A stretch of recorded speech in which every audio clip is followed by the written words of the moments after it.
हिंदी है अपनी बोली, सुनो साथी संगी हम जोली।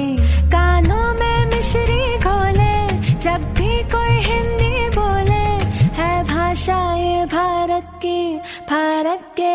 हिंदी है अपनी बोली, सुनो साथी संगी हम जोली। इससे हमारा जीवन आसानी से जिया जा सकता है, हमारी मानसिकता और शुद्ध विचारों के निर्माण किया जा सकता है। यह एक बचपन की तरह हमारे जीवन का मार्गदर्शन करती है। अतिथि देवो भव, इसका अर्थ है अतिथि हमारे लिए भगवान में समान होती है। अहिंसा परमो धर्मः, अहिंसा सबसे बड़ा धर्म है। असतोमा सद्गमया तमसोमा ज्योतिर्गमयः, इसका अर्थ है वह ज्ञान से असत्य से सत्य की ओर और अंधकार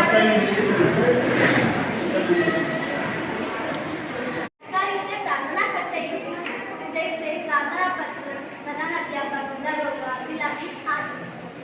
प्रणाम, मेरा नाम वैभवी है। मैं इस हिंदी दिवस के अवसर पर आपको सूक्तियों के बारे में बताना चाहती हूँ। सूक्तियाँ, जिन्हें हम हिंदी में मुहावरे या कहावतें भी कहते हैं, वास्तव में वे मौखिक ज्ञान का सार होते हैं। इनके माध्यम से हम कम शब्दों में बेहतर ज्ञान प्राप्त कर सकते हैं। इससे हमारा जीवन बहुत सार्थक बन सकता है। हमारे महापुरुषों, विद्वानों और नीतिज्ञों के अनुभवों और परिपक्व विचारों आप इस सूक्तियों में देख सकते हैं। यह अर्थपूर्ण नीति वचन हमारी मानसिकता और हमारे शुद्ध विचारों का निर्माण करते हैं। इसका पालन करने से हमारा जीवन आसानी से जिया जा सकता है। यह एक बेस्ट फ्रेंड की तरह हमारा जीवन का मार्गदर्शन करती है। कुछ उदाहरण, अतिथि देवो भव, इसका अर्थ है अतिथि हमारे लिए भगवान के समान होते हैं। और एक उदाहरण, अहिंसा परमो धर्मः, इसका अर्थ है अहिंसा सबसे बड़ा परम धर्म है।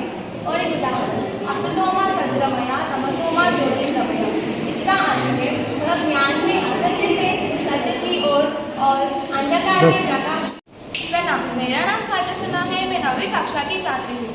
मैं इस दिवस पर मैं आपको मुहावरे के बारे में सुनाना चाहती हूँ। मुहावरा शब्द अरबी भाषा का शब्द है तथा इसका वास्तविक अर्थ अभ्यास अथवा बातचीत है। हिंदी में यह शब्द परिभाषित रूप में एक ऐसे वाक्यांश का बोधक बन गया है जिससे किसी साधारण अर्थ की प्रतीति विलक्षण तथा प्रभावशाली ढंग से होता है। मुहावरे के प्रयोग वाक्य में विलक्षणता उत्पन्न करने के लिए किया जाता है। मुहावरे के प्रयोग भाषा में सौष्ठव, माधुर्य, कथन में चमत्कार और प्रभाव उत्पन्न होता है। उदाहरण, गले में हार होना, इस मुहावरे का अर्थ बहुत खुश होना। और एक उदाहरण, घी में दिए जलाना, इस मुहावरे का अर्थ हर्ष मनाना। और एक मुहावरे, तारे गिरना, इस मुहावरे का अर्थ नींद न आना। और एक मुहावरे, एक अनाथ के लिए 100 बीमार, इस मुहावरे का अर्थ एक वस्तु के लिए अनेक लोगों के द्वारा प्रयत्न करना। धन्यवाद। प्रणाम, मेरा नाम समीक्षा है। मैं 9वीं कक्षा की छात्री हूँ। हिंदी दिवस के अवसर पर मैं नारे के बारे में बताना चाहती हूँ। नारा, नारा इसे संस्कृत भाषा में घोष तथा अंग्रेजी भाषा में स्लोगन कहते हैं। यह एक पंक्ति का समूह है जो जनमानस को प्रेरित करने के लिए दोहराया जाता है। नारा का अर्थ उद्घोष होता है, इसका किसी चीज़ का प्रचार करने के लिए होता है। इस प्रकार हम कह सकते हैं कि नारा लेखन एक आदर्श वाक्य है जिसमें थोड़े शब्दों में अपनी मांगे या घोषणा की जाती है। यह सरल होने के कारण इसके शब्द भाव लोगों को आकर्षित और उत्तेजित करने में सफल होते हैं। सामाजिक और अभिव्यक्ति को प्रकट करने के लिए नारा लेखन लिखा जाता है और समाज के लोगों को किसी उद्देश्य प्रेरित या जागरूक करने के लिए नारा लेखन लिखा जाता है। कुछ उदाहरण, बेटी बचाओ बेटी पढ़ाओ, बेटी है अनमोल उपहार, शिक्षा है उसका अधिकार। बेटी बचाओ बेटी पढ़ाओ, देश को प्रगति के पथ पर लाओ। जैसे जल है तो जीवन है, वैसे बेटी है तो कल है। जहाँ बेटियाँ पढ़ेगी वहाँ विकास भी बढ़ेगा। सृष्टि का सृजन है बेटी, घर का आंगन है बेटी। धन्यवाद। मेरा नाम तेजश्री और मैं 9वीं कक्षा की छात्र हूँ। आज मैं हिंदी दिवस के अवसर पर आपको पत्र के महत्व बताना चाहती हूँ। पत्रों की दुनिया भी अजीबोगरीब है और उसकी उपयोगिता हमेशा से बनी रही है। पत्र जो काम कर सकते हैं वह संचार का आधुनिकतम साधन नहीं कर सकते हैं। पत्र जैसा संतोष फ़ोन या SMS के संदेश कहाँ दे सकते हैं। पत्र एक नया सिलसिला शुरू करते हैं।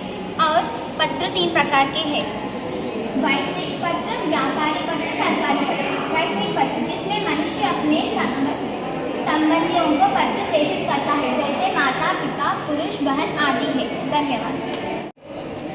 आपको प्रणाम। आपको हिंदी दिवस की शुभकामनाएं। मेरा नाम अनन्या है। मैं 9वीं कक्षा के छात्रा हूँ। इस हिंदी दिवस के अवसर पर मैं आपको पत्र लिखते समय ध्यान देने योग्य बातें बोलना चाहती हूँ। पत्र संक्षिप्त तथा प्रभावी भाषा में हो। एक ही भाव को बार बार दोहराना उचित नहीं। प्रत्येक बात एक दूसरे से संबंधित हो।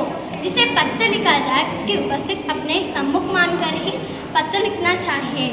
ऐसे कोई असभ्यतापूर्ण शब्दों का प्रयोग ना किया जाए जिनके लिए शर्मिंदा होना पड़े। याद रखिए, लिखा हुआ वाक्य कभी नहीं वापस आते। लेखन शैली का इतना उत्तम ढंग हो कि पढ़ने वाले के हृदय में श्रद्धा उत्पन्न हो जाए।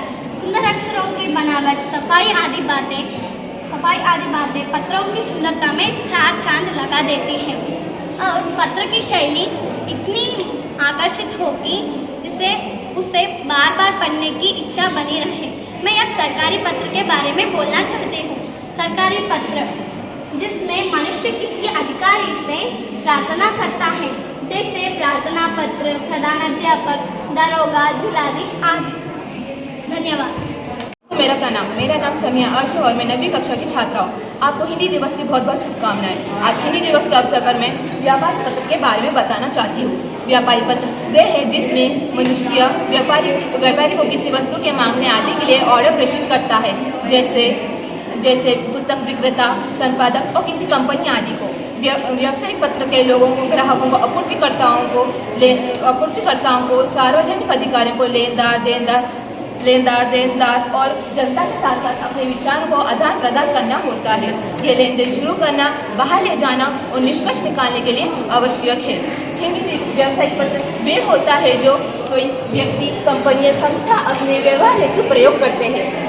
इन पत्रों को अनेक वर्गों में बांटा जा सकता है, जैसे बैंक पत्र, निविदा पत्र, बीमा पत्र, मूल्य सूची मांगने के लिए पत्र, व्यापारी संदर्भ संबंधित पत्र आदि। धन्यवाद। प्रणाम। मेरा नाम तनुष्का है। मैं 9वीं कक्षा की छात्रा हूँ। इस हिंदी दिवस के अवसर पर मैं आपको विज्ञापन पत्र के कुछ जानकारी बताना चाहती हूँ। विज्ञापन पत्र की परिभाषा: किसी उत्पाद या सेवा को बेचने अथवा प्रवर्तित करने के उद्देश्य से किया जाने वाला जनसंचार विज्ञापन कहलाता है। विज्ञापन शब्द वि और विज्ञापन 2 शब्दों को मिलकर बनता है। वि का अर्थ होता है विशेष और विज्ञापन का अर्थ होता है सार्वजनिक सूचना।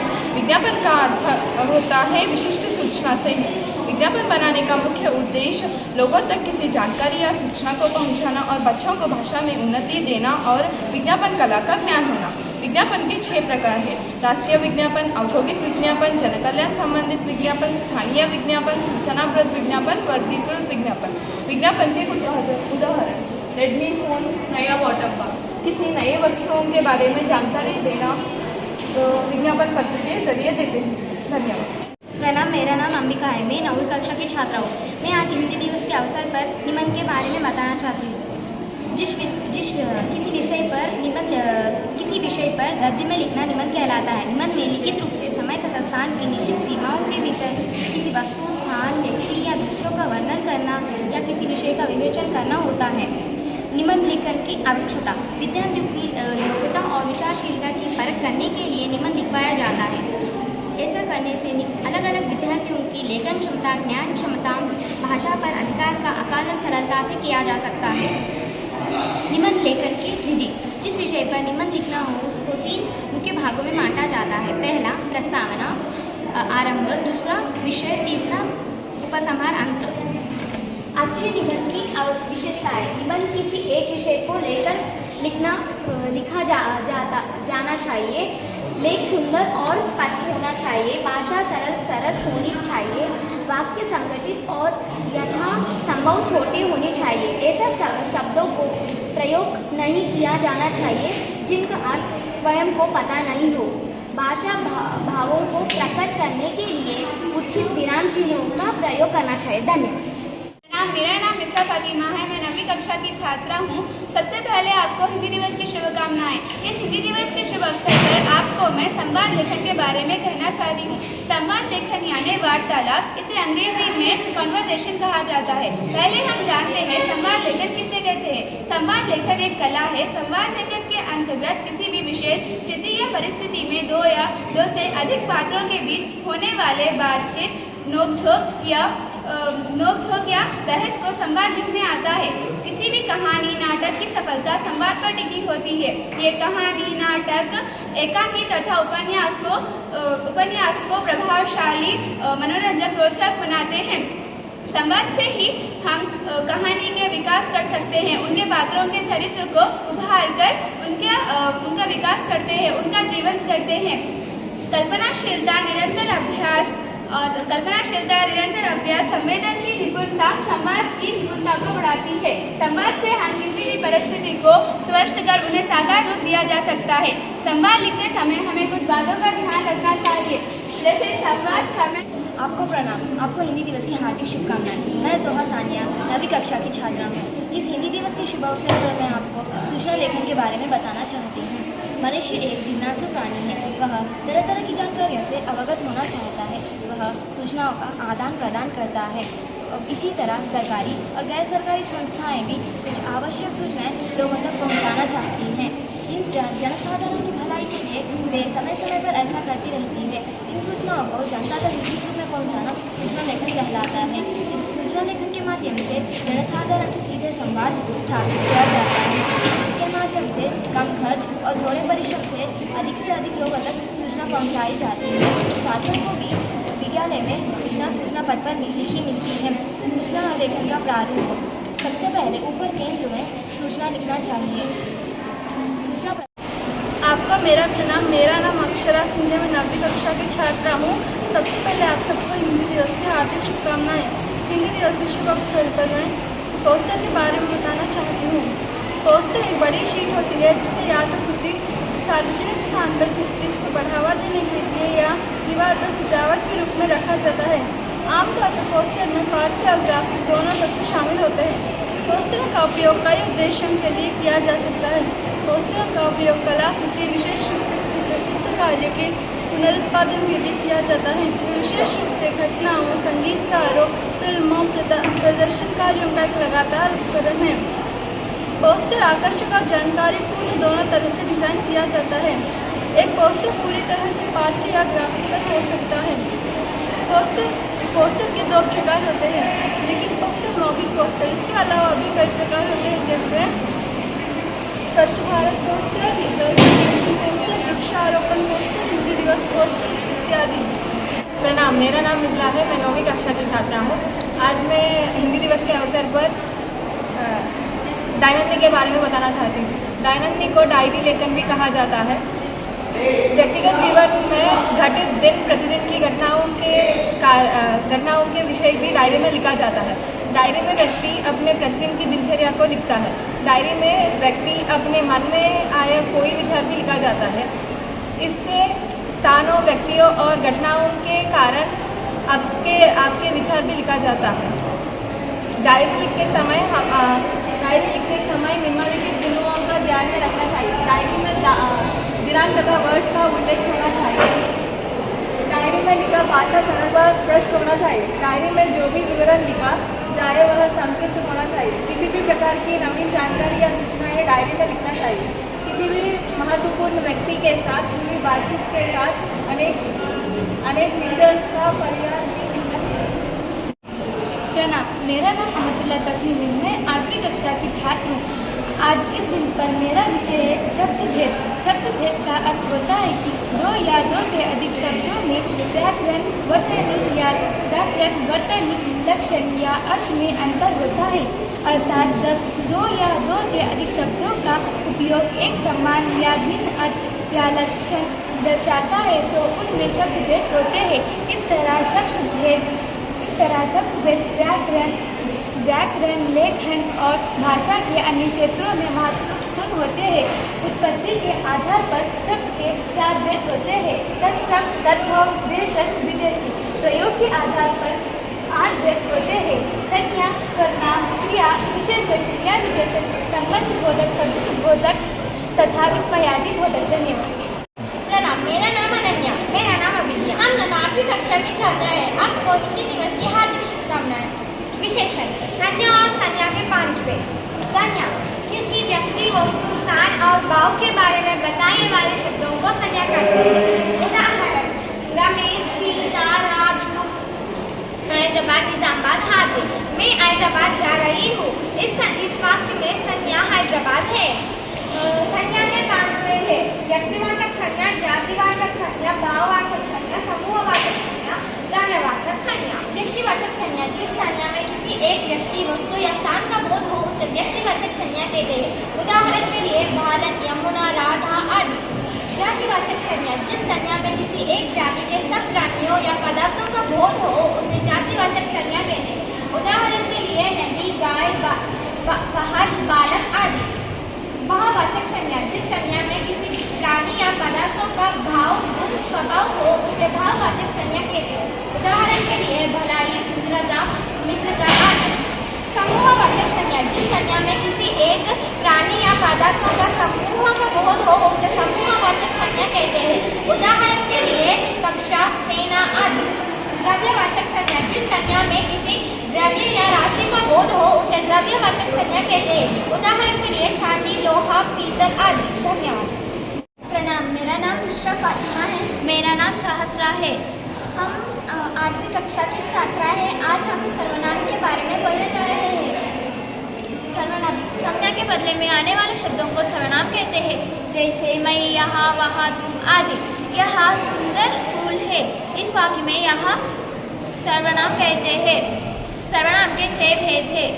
सर्वनाम के 6 भेद हैं, जैसे पुरुषवाचक सर्वनाम, निश्चयवाचक सर्वनाम, अनिश्चयवाचक सर्वनाम, संबंधवाचक सर्वनाम, प्रश्नवाचक सर्वनाम, निजवाचक सर्वनाम। पुरुषवाचक सर्वनाम कहने सुनने जिस विषय में बातचीत की जाती है उनके लिए जिस सर्वनाम का प्रयोग किया जाता है उसे पुरुषवाचक सर्वनाम कहते हैं, जैसे मैं, तुम, आप आदि। निश्चयवाचक सर्वनाम जिसे किसी व्यक्ति या वस्तु की ओर निश्चित संकेत मिले उसे निश्चयवाचक सर्वनाम कहते हैं। इसका दूसरा नाम संकेतवाचक सर्वनाम है, जैसे यहाँ अच्छी लड़की है, वह रोज आती है।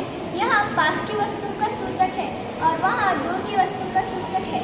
अनिश्चयवाचक सर्वनाम जिसे किसी व्यक्ति का संबंध बोध ना हो तो उसे अनिश्चयवाचक सर्वनाम कहते हैं, जैसे कोई आएगा, कुछ लाएगा। यहाँ पर कोई और कुछ दोनों है अनिश्चयवाचक सर्वनाम है। संबंधवाचक सर्वनाम जो सर्वनाम किसी दूसरे से संबंध बतलाता हो तो उसे संबंधवाचक सर्वनाम कहते हैं, जैसे जो जागेगा सो पाएगा। यहाँ पर जो और सो संबंधवाचक सर्वनाम है।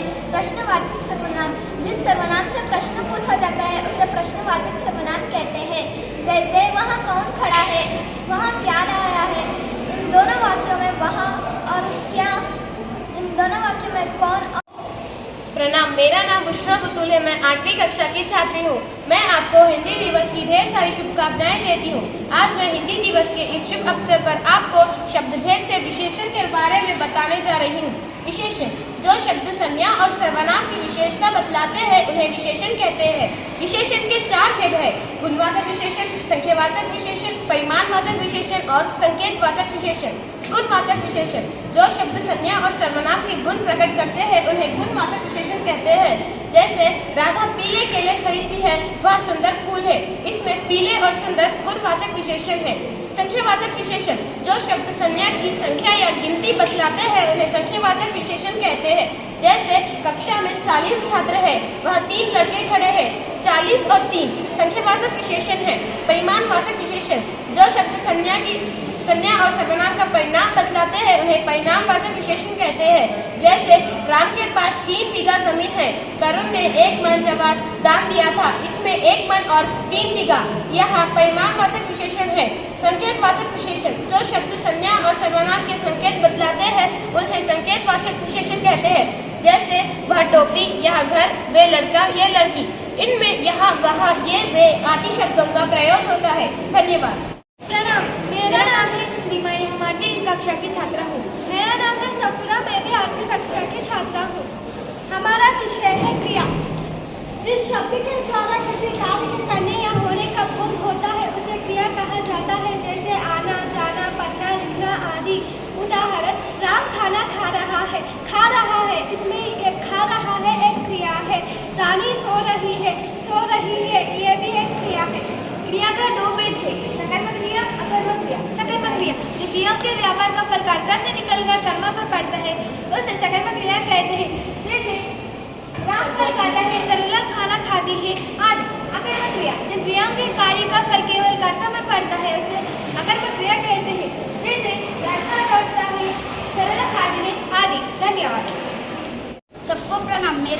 मेरा नाम तुबा कोनेन है। मैं 8वीं कक्षा की छात्रा हूँ। आपको हिंदी दिवस की शुभकामनाएं।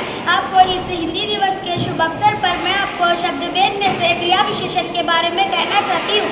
क्रिया विशेषण क्रिया की विशेषता बतलाने वाले शब्द को क्रिया विशेषण कहते हैं। क्रिया विशेषण 4 प्रकार के होते हैं। एक कालवाचक क्रिया विशेषण, दूसरा स्थानवाचक क्रिया विशेषण, तीसरा परिमाणवाचक क्रिया विशेषण और चौथा रीतिवाचक क्रिया विशेषण। कालवाचक क्रिया विशेषण जिससे क्रिया के काल का बोध हो उसे कालवाचक क्रिया विशेषण कहते हैं। जैसे अब, जब, कल, परसों, आज, अभी, तुरंत। उदाहरण, वह परसों आएगा। परसों शब्द कालवाचक क्रिया विशेषण है। आप तुरंत काम पूरा कीजिए। तुरंत शब्द कालवाचक क्रिया विशेषण है। स्थानवाचक क्रिया विशेषण जिससे क्रिया के स्थान का बोध हो उसे स्थानवाचक क्रिया विशेषण कहते हैं। जैसे यहाँ, वहाँ, अंदर, बाहर, इधर, उधर आदि। उदाहरण, वे बाहर आएगी। बाहर शब्द स्थानवाचक क्रिया विशेषण है। मुझे उधर जाना चाहिए। उधर शब्द स्थानवाचक क्रिया विशेषण है। धन्यवाद। मेरा नाम हर्ष पांडे है। मैं 8वीं कक्षा में पढ़ता हूँ। और मेरा नाम एहसान है। मैं 8वीं कक्षा में पढ़ता हूँ। हमारा विषय संबंध बोधक। संबंध बोधक तो शब्द किसी संज्ञा या सर्वनाम शब्द से संबंध दूसरे शब्दों को प्रकट करते हुए संबंध बोधक कहते हैं। संबंध बोधक के 3 भेद है। इनका प्रयोग सभी विभक्ति रहित कार्यों के साथ होता है। जैसे पास, वह के पास, बुझाने के पास। इनका प्रयोग विभक्ति रहित कार्यों के साथ होता है। जैसे इसके जैसा और इसके सुख रहित जीवन बेकार है। इनका प्रयोग विभक्ति रहित कार्यों के साथ होता है। जैसे मेरे कथा अनुसार चला करो, मित्रों सहित वह चला गया। सुरेश घर के अंदर है। इसमें संबंध बोधक अंदर है। राधा पेड़ के नीचे बैठी है। नीचे संबंध बोधक। राकेश रात भर जागता रहा। भर संबंध बोधक। नदी के किनारे कोई पेड़ है। संबंध बोधक किनारे। नियम उदाहरणों पर ध्यान दीजिए। और मेरी ओर, आपकी ओर, उनकी ओर, आगे पीछे, आगे मेरे आगे, आपके आगे, उनके आगे। वैसे और कई उदाहरण हैं।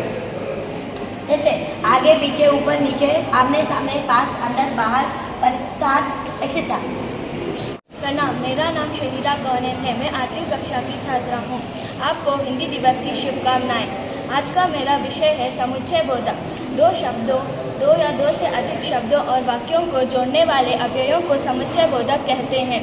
उदाहरण, राम और श्याम घर गए हैं। इस वाक्य में और समुच्चय बोधक है। रमा काम करेगी या उमा। इस वाक्य में या समुच्चय बोधक है। समुच्चय बोधक के भेद। इसके 2 भेद हैं, समान अधिकरण बोधक और व्यधिकरण बोधक। समान अधिकरण बोधक का मतलब है ये अव्यय मुख्य वाक्यों को जोड़ते हैं। इनके 4 उपभेद हैं।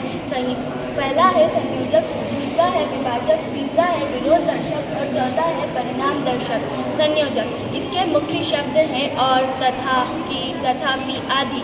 विभाजक इसके मुख्य शब्द हैं परंतु, किंतु, लेकिन आदि। विरोध दर्शक इसके मुख्य शब्द हैं परंतु, किंतु, मगर, पर आदि। परिणाम दर्शक इसके मुख्य शब्द हैं इसलिए, इस कारण आदि। व्यधिकरण समुच्चय बोधक इनसे मुख्य वाक्य में एक या एक से अधिक वाक्य जोड़े जाते हैं। इनके 4 उपभेद हैं। पहला है कारण बोधक, दूसरा है उद्देश्य बोधक, तीसरा है संकेत बोधक और चौथा है स्वरूप बोधक। कारण बोधक इसके मुख्य शब्द हैं जो कि, क्योंकि, इसलिए आदि। उद्देश्य बोधक इसके मुख्य शब्द हैं कि, ताकि, जो कि आदि। संकेत बोधक इसके मुख्य शब्द हैं तथापि, तो, यदि, जो आदि। स्वरूप बोधक इसके मुख्य शब्द हैं जो कि, अर्थात, मानो, तात्पर्य है कि आदि। धन्यवाद। मेरा नाम अतीबा है। मैं 8वीं कक्षा की छात्रा हूँ। मेरा आज का विषय है इसमें अधिबोधक। हर शब्द इसमें के प्रकट करने वाले अभिकारी शब्दों को इसमें अधिबोधक कहते हैं। इन शब्दों का संबंध वाक्य से नहीं होता है। इसमें अधिबोधकों के आगे या चिन्ह अवश्य लगाया जाता है। इसके बिना इसमें अधिबोधकों का ज्ञान पूरा नहीं होता है। उदाहरण, आहा, वाह, शाबाश आदि। इसमें अधिबोधक के 8 भेद है। पहला विस्मय बोधक, दूसरा हर्ष बोधक, तीसरा संबोधन बोधक, चौथा भय बोधक, 5वां तिरस्कार बोधक, 6वां अनुमोदन बोधक, 7वां घृणा बोधक, 8वां शोक बोधक। धन्यवाद। आपको मेरा प्रणाम। मेरा नाम उमेमा है। मैं 7वीं कक्षा की छात्रा हूँ। मेरा विषय है बाराखड़ी। मैं आज आपको स्वरों की मात्राओं पर ध्यान देते हुए बाराखड़ी किस तरह पढ़ना लिखना के विधा को बोलने का प्रयत्न कर रही हूँ। बाराखड़ी हम लोग लिखते हैं लेकिन मात्राओं पर ध्यान नहीं देते। मुख्य रूप से ह्रस्व या दीर्घ आने पर स्पष्टता नहीं होती। बारह खड़ी जब बनती है जब हम एक अक्षर और एक मात्रा को जोड़ते हैं, जैसे कि व एक अक्षर है, वा को आ मात्रा लगाए तो वा को आ की मात्रा लगाए तो वा को ई की मात्रा लगाए तो वी, वा को ई की मात्रा लगाए तो वी, वा को उ मात्रा लगाए तो वू, वा को उ की मात्रा लगाए तो वू, वा को रू मात्रा लगाए तो व्रू, वा को ए मात्रा लगाए तो वे, वा को आई मात्रा लगाए तो वई, वा को ओ मात्रा लगाए तो वो, वा को औ मात्रा लगाए तो वौ, वा को अनुस्वर लगाए तो वम, वा को विसर्ग लगाए तो वह। धन्यवाद। मेरा नाम है ऋषिता, मैं छठी कक्षा की छात्रा हूँ। आपको हिंदी दिवस की शुभकामनाएं। मेरा विषय है जीभ मुर्रा। जीभ मुर्रा को अंग्रेजी में टंग ट्विस्टर्स कहते हैं। जीभ मुर्रा एक ही तरह के शब्द को उल्टे पुल्टे प्रयोग से बनाया जाता है और जल्दी जल्दी बोलने से ऐसी गलती की संभावना बढ़ जाती है जिससे बोलने वाला मजाक का पात्र बन जाए।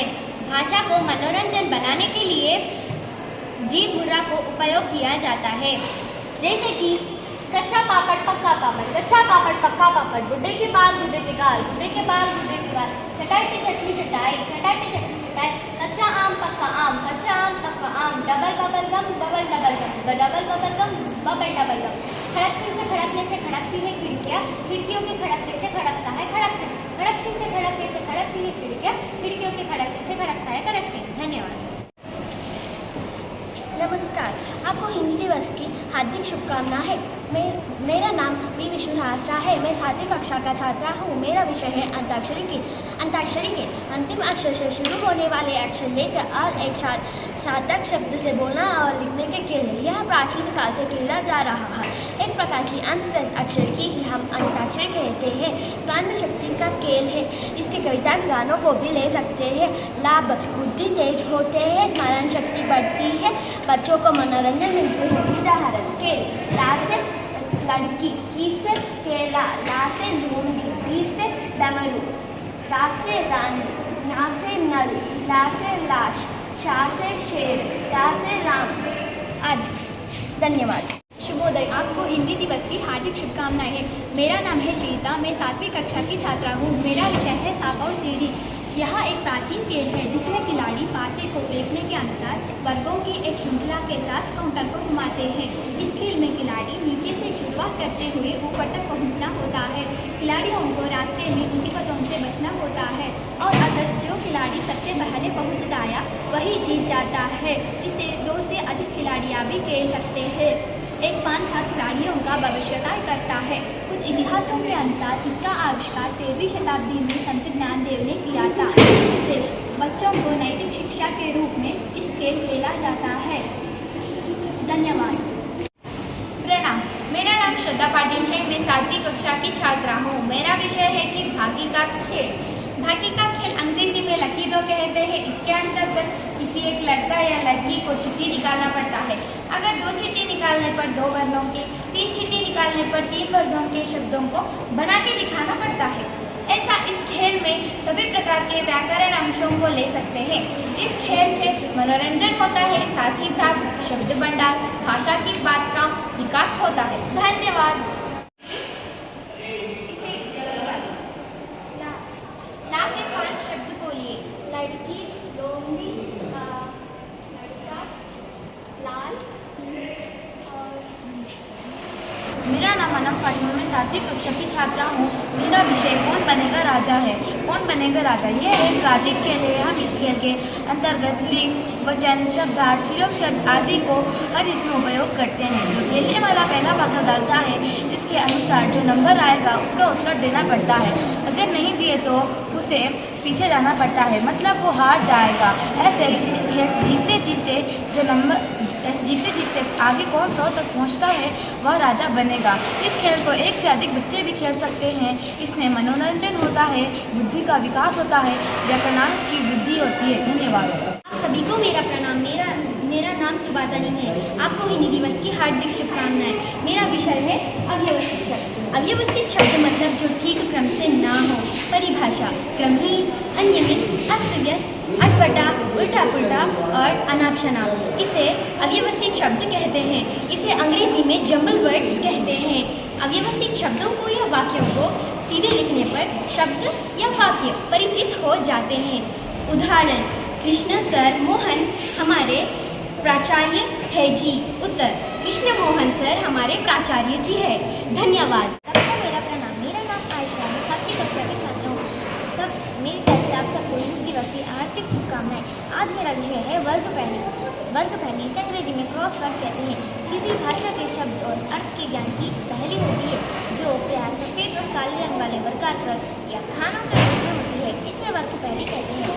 इस पहली में सफ़ेद खानों में अक्षरों को भरना होता है ताकि इस प्रकार बने शब्द दिए गए दिशा निर्देशों का पालन करें। वर्ग पहली का महत्व: पहला, वर्ग पहली में संकेतों को सुलझाते हुए ऊपर भेजा जाता है। दूसरा, इसके संकेत बाएं से दाहिने और ऊपर से नीचे तक के लिए दिए जाते हैं। तीसरा, काले वर्ग का इस्तेमाल शब्दों को अलग करने के लिए होता है। इससे खेलने से मनोरंजन और बुद्धि का विकास होता है, जैसे कि छिपकली, सांप, महीना आदि।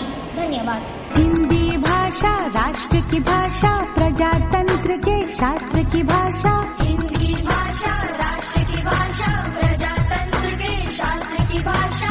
देवनागरी लिपि में भाषा, जन जन के मन की अभिलाषा। हिंदी भाषा राष्ट्र की भाषा, प्रजातंत्र के शास्त्र की भाषा।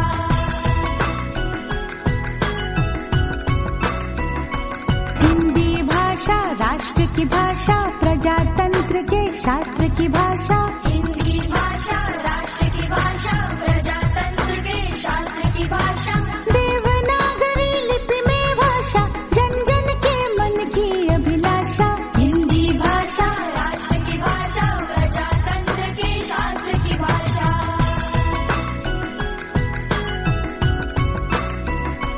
हिंदी हमारी जय हिंदी हमारी, वारी वारी जाऊं मैं हिंदी पे वारी।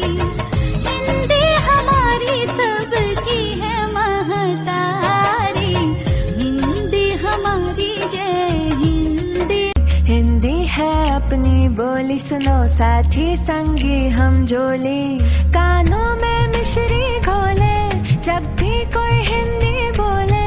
है भाषा ये भारत की, भारत